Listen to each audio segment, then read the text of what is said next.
Most people think that fat loss is hard because they lack discipline. But the truth is, you're just eating way too much food variety. So if you want fat loss to finally feel easy, not perfect, not glamorous, not Instagram worthy, you need to do one very simple thing, and that is this: eat boring meals. I'm going to show you why this is actually the ultimate fat loss hack that literally no one does or no one talks about. So before we get into it, I have coached hundreds of busy men inside of the Barbarian squad. I've competed in 3 bodybuilding shows. I have ran 3 marathons, and I've taken myself from skinny fat to shredded. And one thing I noticed throughout the majority of my journey, especially when I was dialed in for all my competitions, was this: my meals were basically the same every single day. When I was prepping for my bodybuilding show, especially a couple of weeks ago when I stepped on stage, my meals, breakfast, lunch, dinner, for the majority of the time were pretty much identical. Same thing with my marathon prep. My breakfast, lunch, dinner, snacks were pretty much identical. Same breakfast, same lunch, same dinner, minimal ingredients, no food noise, zero stress, and the results were absolutely insane. Now, in today's video, you'll learn a couple of things. Number one, why boring meals are scientifically proven to actually reduce your cravings. So if you're constantly craving food all the time, this is probably why, because you have too much food variety. Number two, why variety is the enemy of fat loss. Number three, how rotating the same 2 to 3 to 4 up to 5 meals saves you a bunch more time, money, and decision fatigue, which a lot of people, especially high-level entrepreneurs, don't even think about. And it's costing you so much time and money. Fourthly, how my clients lose 30 to 50 pounds without thinking about foods 24/7. And lastly, how you can start all of this today. So make sure you have a pen and paper ready, take some notes, jot them down, because we're going to dive straight into it. Now, we're going to break this into 3 different parts. So the first part will be the science of food variety and cravings. Second part will be the real life benefits, including time, money, sustainability. And then the last part will be client case studies, and then also my personal method. So let's dive in, starting with part number 1, which is the science. Here's why more variety equals more cravings. Here's the truth that no one actually tells you, because you go on social media, you go on Instagram, you go on Facebook, you go on YouTube, and you see all these fitness influencers eating all these crazy recipes of like, hey, try my high protein pancake recipe, try my high protein cottage cheese recipe. And they add like 10s, 15, 20 different ingredients. They had all these artificial sweeteners, all these sugars, all these random ingredients that you may or may not find at the grocery store, but you need it specifically for this one weird recipe, and then you end up never using it ever again. Like, you need all these crazy things in order to make this like quote unquote macro friendly foods that's is supposed to be really, really good, but deep down, let's face it, it's actually not that good, right? And so the truth is, your brain loves novelty. Like, it wants new things all the time. And this is something that's called the sensory specific satiety. And here's what the science says about that specifically. The more different flavors and textures you eat across the day, across the week, across the months, the more dopamine you release within your brain. And the harder it actually becomes to actually stop eating, because we're constantly seeking after this novel experience of, we want to eat something savory, and then we want to eat something sweet. And then we want to eat something savory again, and then something sweet. And then we want something with a crunch, and then we want something with like not a crunch, something a bit softer, right? Like, we're constantly chasing after this variety, and it just makes you so food focused and food obsessed, where you're constantly 24/7 thinking about food. And that used to be me, actually. In high school, I got into this whole flexible dieting thing, which for those of you who aren't aware, the whole flexible dieting thing was really popular around 2014. This was back when all these fitness influencers would post all their full day of eating videos on YouTube, and they'd say like, if it fits your macros, IIFYM, if it fits within your macros, you can eat it. So people were literally adding Oreos into their diets. They were adding chocolate chip cookies into their diets. They were adding frozen pizzas into their diet because it still fits within their calories and their macros. But what they did not show you, and I learned this from personal experience, because of course, as a naive 14-year-old who was watching all these videos, of course, I tagged along and I tried some of their diets. What they failed to tell you is that, or at least from my personal experience, like, I had severe acne, my skin broke out a lot.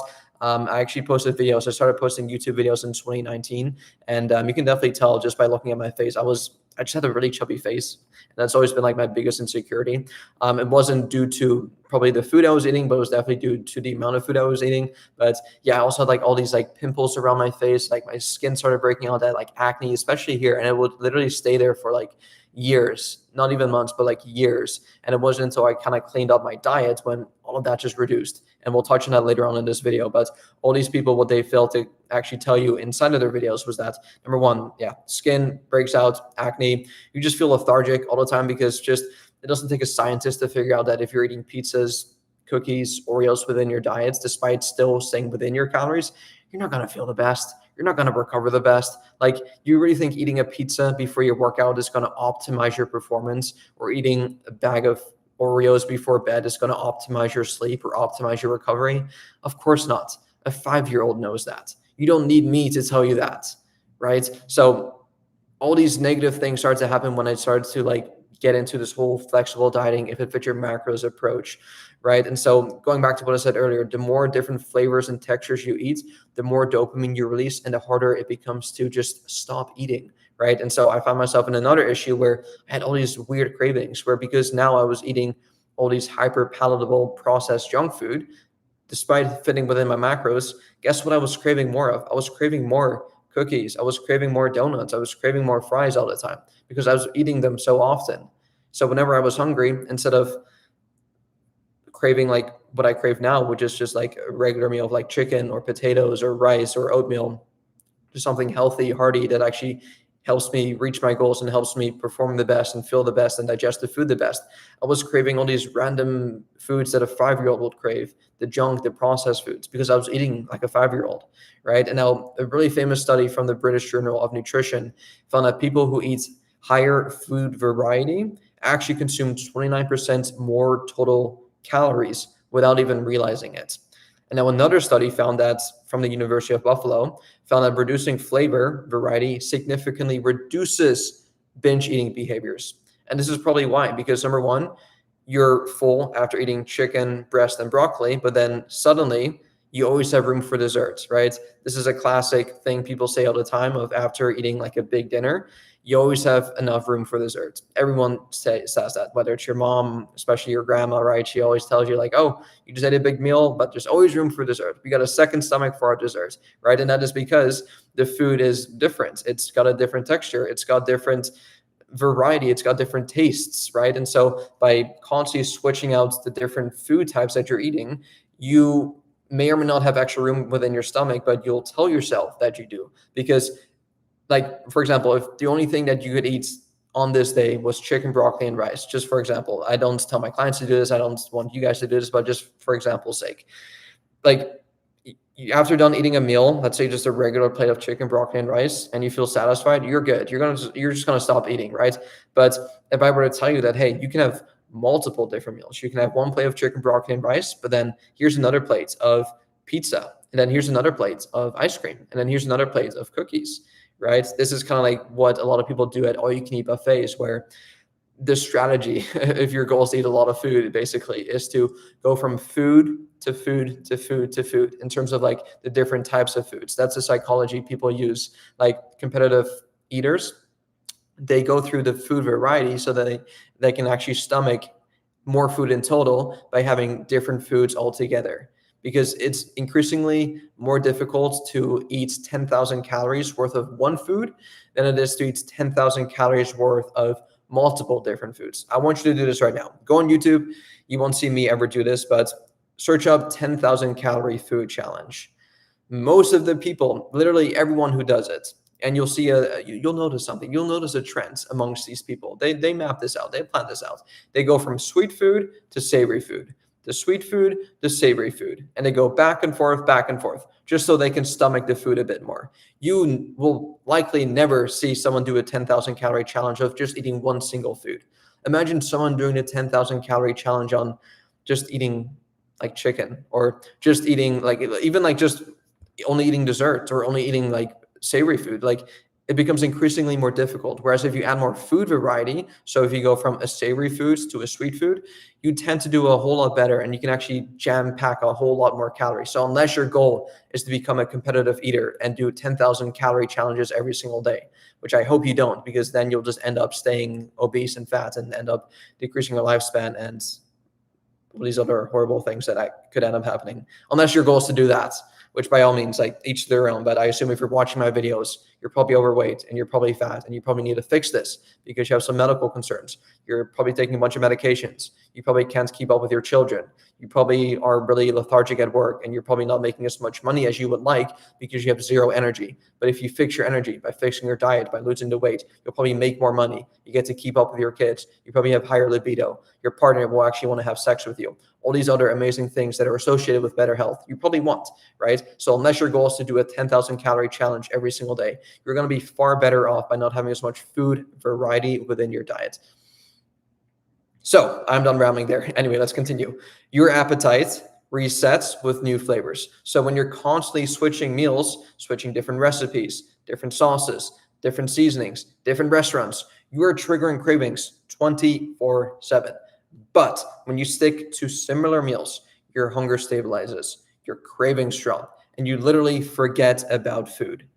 This is why boring meals work. And this is also what Ozempic, GLP-1 mimics, because people who take Ozempic, people who are on these GLP-1 drugs, what it does, it just decreases your hunger hormones. So your leptin and ghrelin, it just manipulates those, which are your hunger hormones within your body, which means that you're just not as hungry, which means you're not as food focused, so you're not going to be eating as much. That is all that this drug really does. But you don't need to take this drug if you just simply stop eating all this variety of different food. That is the easiest fat loss hack no one talks about and no one is unfortunately willing to do because it's boring. I want variety. I want novelty. But at the end of the day, like, do you want novelty or do you want results?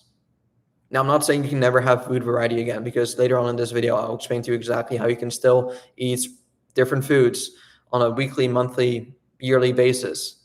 So you're still staying sane, but ultimately you actually get to reach your goals. So ask yourself this question: is novelty more important than results? Ask yourself that question. Right? So let's move on to part number 2, the real life benefits. This is why my clients lose fat so fast. So number 1, when you change to eating as little variety as possible, number 1, you get zero decision fatigue. Now, the Stanford research shows that the average person makes up to 200, not 100, not 150, 200 food decisions per day. What? We don't even realize it. I don't even realize it, right? But we make up to 200, not just decisions in general, which that already sounds like a lot, but food-specific decisions per day. Now, when your meals are predictable, you remove 99% of these useless decisions. So you don't think about food. You don't debate what to cook. You don't negotiate with yourself. You just eat and move on. So many people are just food obsessed and glamorized about their next meal of like, oh, what am I gonna eat for breakfast today? What's lunch gonna be? What's dinner gonna be? What are the snacks gonna be? And they're just constantly thinking about it. Like, this used to be me as well. I used to sit in class back when I was a teenager and I got into the whole fitness influencer, if it fits your macros, flexible dieting approach. I downloaded the MyFitnessPal app to start tracking my food. Now, instead of a regular teenager who would go on their phone and either spend time on social media, texting their friends, whatever else teenagers do on their phone, playing video games, whatever, I would sit in the back of the class on my phone.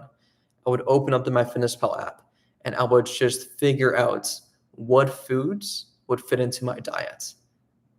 I would literally search up the craziest, most randomest of foods. I would search up frozen pizzas, toaster waffles, pizza pops, protein shakes, Greek yogurts, fruits, veggies, like anything. And I tried to fit it within my calories during my free time. And looking back in hindsight now, I'm like, what was I doing? I literally viewed it as a video game. I'm like, okay, these are my set macros. These are my calories. How can I fit in as much junk food as possible, as much food variety as possible, in order for it to fit within my macros. And I literally viewed it as a video game. I was like adding foods, I was subtracting foods. I'm like, ooh, that fits, but then, ooh, this doesn't fit. So let me take this away and let me add some of this. And now I think being aware of how many calories and macros you're eating is really important. But there's a fine line between spending too much time figuring out what foods should fit within your diet versus just taking literally 1 or 2 minutes out of the week and just to like figure out, okay, roughly, if I just eat these foods, eat these meals, it'll roughly fit within my macros. Okay, boom, I can carry on with the rest of my day. That is all that is required. And like better yet, if you're inside of our program, we do that all for you. Like, of course, we teach you all the tools, all the knowledge you need in order to make your own food decisions. So whether you're traveling, you're on the road, you want to grab something quick, your spouse is cooking dinner for you, you want to cook dinner for the family, whatever, like we still teach you that. But if it's taking hours upon hours out of your week just to figure out like what you're going to be eating, putting into your body, like ask yourself this question, like is my time better spent elsewhere? Hopefully it is. Like, hopefully you can use that time working more, making more money, or just spend more time with your loved ones, with your friends, with your family members, and not be so food focused. And I definitely got back into this mindset once again when I did my bodybuilding shows. So like I said at the start of this video, I've done 3 bodybuilding shows. And every single time, especially when I get deep into prep, I sometimes find myself fall back into this hole where I open up my MyFitnessPal app and I only have 2,000 calories. And I'm like, okay, based on my current calories and macros, what foods can I fit into my diet so that I can like have all these tasty foods? But this last bodybuilding prep, like I said, I just ate the same meals and I didn't really open up there was days where I just won't even open up the app because I knew if I just eat these foods in these quantities, which I did, I didn't even have to open up the app because I already knew how much I was eating. My food was on a schedule. My food was predictable. It was sustainable. I enjoyed it. And it saved me so much brain power, so much decision fatigue, so much time from being on the MyFitnessPal app, from figuring out what to eat. And guess what I did with that time?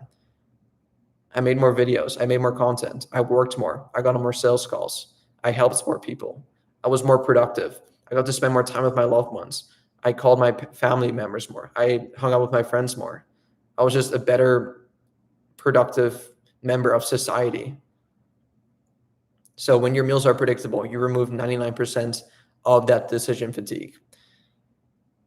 The most successful people eliminate decision. The most unsuccessful people drown in them. So imagine spending most of your brain power every single day on what to eat per day. Sounds moronic out loud if you actually think about it, right?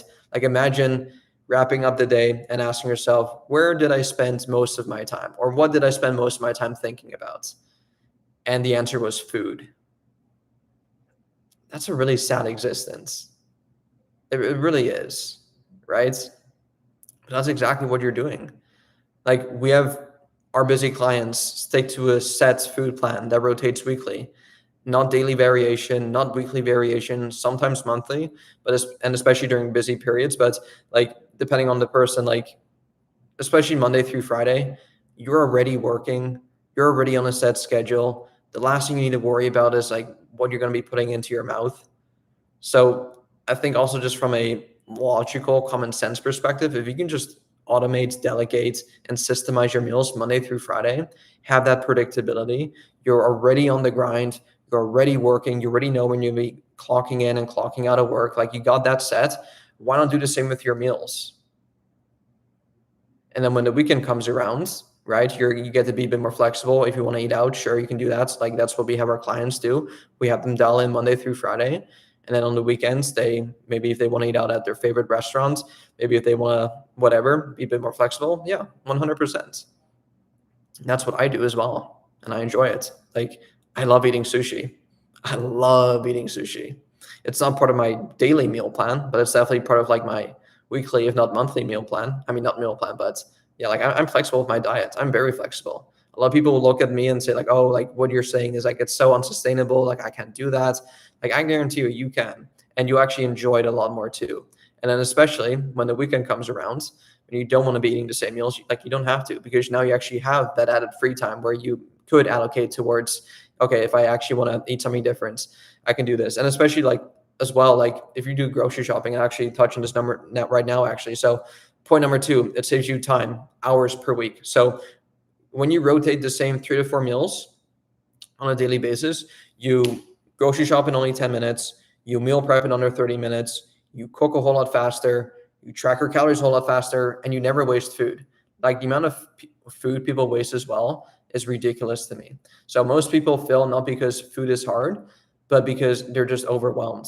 Like imagine, like there's thousands of different foods out there. So by thinking about what to eat, like you're exposing yourself to thousands of different combinations, thousands of different variations, food variations, recipes, tutorials, different ways to cook different foods. Like there's like however many, like 8 different ways to cook an egg. Like, oh, I could hard boil my egg, I could scramble my egg, I can make an omelet, I could do sunny side up, I could do soft boiled, I could do hard boiled. Like there's so much just like that goes into this, right? And if you just start thinking about it, it's like, why am I thinking about this? Like, just let me just give me a meal and let me move on, right? Like when I went to Dubai and I spent a month there, I was spending a lot of time with like these high level entrepreneurs. And one thing I noticed right away with my mentor and with my peers that were in the same mentorship program was they literally had a maid do everything for them because it did not make sense for them on an hourly rates basis for them to cook their own meals, for them to figure out what to eat, because they were literally wasting money doing that. They would be far more productive, far better off doing other things than think about what to eat. And this is so common, especially in like amongst like rich people who are productive to society and have better things to do with their lives. They know that they're not productive thinking about what to eat for breakfast or for lunch or for dinner, because they know if they just use that time to work more, they actually make a whole lot more money doing that and then delegating that to someone else by either having a maid or having a meal prep delivery service, right? And so if you actually value your time, you should not be in the kitchen cooking every single day. You should not be grocery shopping like multiple times throughout the week, right? So most people fail not because food is hard, but because they're overwhelmed with thousands of different decisions every single day. And boring meals remove the overwhelm. They remove it. Number 3, it saves money. Food variety means that you're buying random ingredients that expire, whereas boring meals are cheap and predictable staples. So my grocery shop is pretty much the same every single week. I either order my groceries if I'm super busy, or I just go to the grocery store if I'm like out and about running errands. And it's just so predictable because I don't even need a list. Like I know exactly what I'm going to be getting every single time. I grocery shop once a week. I don't do it multiple times throughout the week. I limit myself to just once a week and I get all the staples that I need. That includes chicken, eggs, rice, potatoes, oats, frozen berries, frozen veggies, avocados, and nut butters. That is literally it. My clients usually cut their grocery bill by like 50 to $100 per week just by simplifying their groceries. Like if you just stick to the basics, the fundamentals, and shop around the perimeter of the store and not in between those crazy aisles where all the processed, highly junk foods, sugary foods are, you're going to be saving a ton of money and you're going to be eating a whole lot healthier. Especially if you buy food in bulk, like buying oats in bulk, buying potatoes in bulk, buying chicken in bulk, frozen veggies, frozen berries, they last a whole lot longer. They're cheaper per serving. And you can just stock them in your cupboard, stock them in your freezer, where you probably don't even have to go grocery shopping on a weekly basis. Like sometimes I'll go like bi-weekly because I got all this food, just like it doesn't expire as fast and it covers all my bases. I get a ton of variety still by getting the mixed vegetables, the mixed fruits. And sure, like on a weekly basis, I may swap the fruits that I get or the vegetables that I get. Just add some more vitamins and minerals into my diet, right? And sometimes like if something's on sale, like if chicken breast is on sale, I may get that. If chicken thighs are on sale, I might get that. If beef is on sale, salmon is on sale, I'll just get that and maybe I'll just freeze it so I got some left over in the freezer and it'll last a bit longer, right? So like, of course, I still have variety on a weekly basis. And with our clients, like we do update their meal plans on a weekly basis too. So they're not like week after week eating the same meals. Like, no, if you want to vary your meal plan, which we do for them on a weekly basis, like, yeah, like you go grocery shopping once a week, you have your list here ready to go. You just buy these foods. And then for the entire week, you just eat these foods. And then next week comes around, we update your meal plan, we update your grocery shopping list, and yeah, you add a bit more variety. If one week you want to eat apples, awesome. If the next week you want to eat oranges, awesome. Right? So at the very least, you still get a variety of fruits and veggies into your diets. But like when it comes to your carbs and fats, like there's only so many that you can eat, right? Like rice, potatoes, oats. What else is there? Right? Like maybe you want to get a different type of potato, go from russet potatoes to sweet potatoes. Sure. Go from rolled oats to quick oats. I mean, there's still oats. Go from, yeah, like I said, different fruits, different veggies. Definitely advise you to do that just so I get a variety of them in. But you can also just supplement in a multivitamin. And at least that case, you get to almost use it as a safety net that, okay, despite me maybe not getting as much vitamin C in this week, I can cover the bases with this multivitamin. This week, I may not have enough fatty fish in my diet because I did not eat salmon. Let me supplement with an omega-3 fish oil. So like you can use supplements to cover your deficiencies. Like people do this nowadays as well with like, it's wintertime. You probably don't have access to sunlight every single morning. Hopefully you're supplementing with a vitamin D supplement, right? Like we can use supplements to fix our deficiencies. That is why supplements are there. They're not there for no reason. They're there for a purpose. If you're deficient in something, if you lack something, you supplement in it. I know for myself that I'm not always going to be eating salmon all the time. I love salmon. Salmon is one of my favorite foods, but unfortunately, like I don't have it every single day. And so what I do is I supplement in a omega-3 fish oil. Problem solved. I also know that despite eating a variety of fruits and veggies that I don't always get enough maybe vitamin K or vitamin or zinc or iron or boron or whatever. That's why I supplement in that. Boom, problem solved. There's your food variety fix for you. So like I said, like by doing this, you're probably going to save a whole lot of money too. Like I said, my clients, their grocery shopping bill usually drops by $50 to $100 per week just by simplifying their meals. And then fourth point here, it stops your cravings. Going back to what I said at the start of this video, this is the biggest benefits, arguably. When you eat similar meals, your cravings disappear, your hunger stabilizes, and those late night snacking drops. You stop overeating on weekends and you stop chasing taste and you start chasing actual results. Your brain stops getting dopamine spikes from new flavor and fat loss becomes automatic. Automatic. Now, the last point here is it makes fat loss actually a lot more sustainable because this is the key. Fat loss is not about perfect eating. It is about consistency. When your meals are simple and predictable, you stay consistent for weeks, months, and years. Anyone can follow a fancy Pinterest recipe for 1, 2, or 3 days, but almost no one can do it for 30 days straight. Boring meals are sustainable meals. Boring meals are sustainable meals. Look at any successful bodybuilder, even athletes, anyone you look up to. Look at what they eat. Look at any high-level entrepreneur, someone who makes a crap ton of money, any successful person, honestly. Warren Buffett, Alex Hormozi, like just anyone, any athlete as well. Cristiano Ronaldo, Lionel Messi. If you actually look at their diets, you'll notice a trend that it's 3 to 5 pretty repeatable meals on a weekly basis. They eat a good quality source of carb, whether it's a potato, a rice, oatmeal. They eat a high quality source of protein, whether it's chicken, beef, fish. And they eat good quality source of fats, whether it's a nut butter, avocado, or a fatty fish, or a red meat, right? Like if you actually think about it, there's only so many different types of like foods and meal variations that you realistically eat, right? Like if you actually look back on the past year, how many different breakfasts have you actually had? And now we think that we eat a huge variety of different foods, but we actually don't. Like if you actually look, like if you're able to somehow analyze exactly like what your breakfast looked like on average, what your lunch looked like on average, what your dinner looked like on average, like you'll notice a trend. It's like, okay, for breakfast, I typically have pretty similar foods. It tends to always be eggs.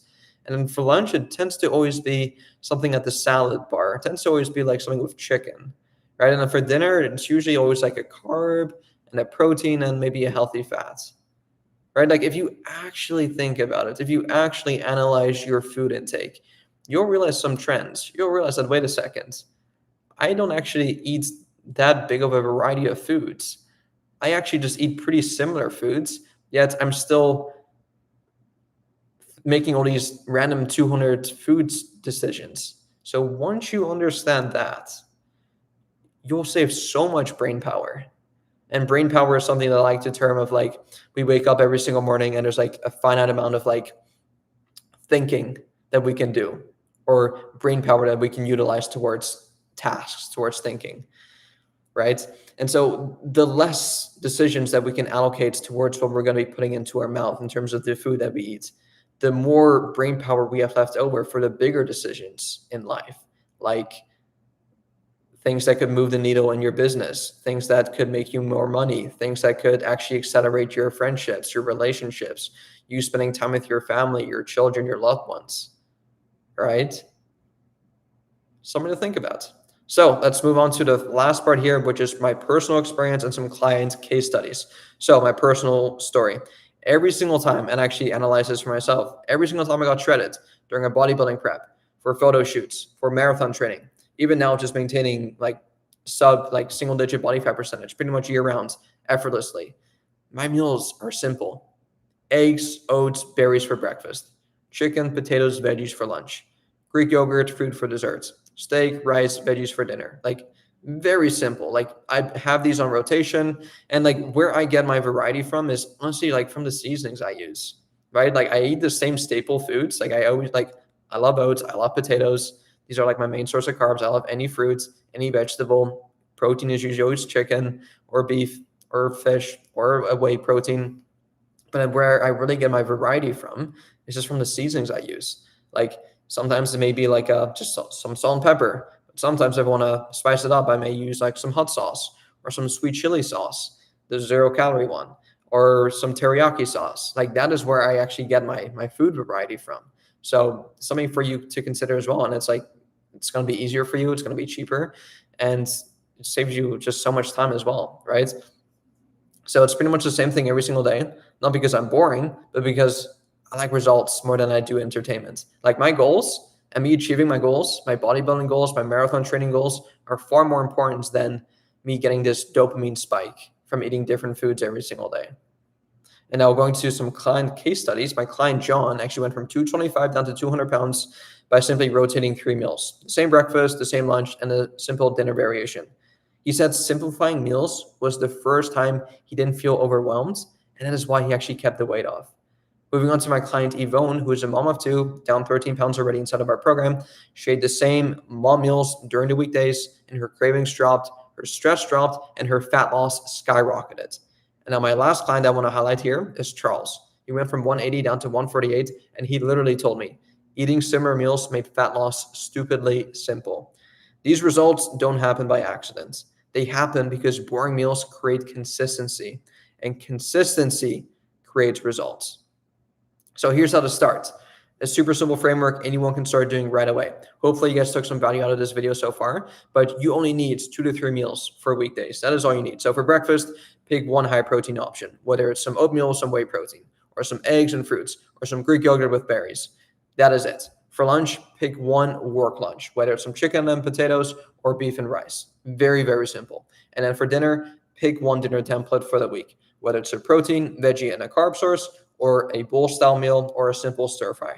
That is it. Rotate these meals Monday through Friday, and then allow for some flexibility on the weekends, and your life becomes easier, and your fat loss becomes automatic. That, like, I'd sign up for that. Like, wow, like I just convinced myself. I'm like, wow, like this guy, he just convinced me to eat the same meals every single day. My life becomes easier. I get to save more money. Fat loss becomes easier. My life becomes easier. I have more brain power. I mean, what more do you want? What more could you ask for? I am literally gifting you this gift of saving time, saving money while losing body fat, putting fat loss on easy mode. I mean, come on. Come on. Now, if you want to lose 30 to 50 pounds, eating a simple, boring, predictable meals without starving, without tracking all day, without obsessing over macros, you need to go watch this video right over here. And also be sure to subscribe to my channel so you don't miss any future videos. And one last thing before I do let you go is, if you are actually serious about making a change before we head into 2026, you can schedule a free consultation call with me down below, where we'll essentially go over your current goals. We'll see exactly what is holding you. We'll see exactly what your goal is right now, whether it's losing 30 pounds, 40 pounds, 50 pounds. We'll see exactly what's holding you back right now from achieving that goal, whether it's lack of structure, lack of time, lack of accountability. And then lastly, we'll create a game plan together to help you absolutely crush your goals in the next 3 to 6 months.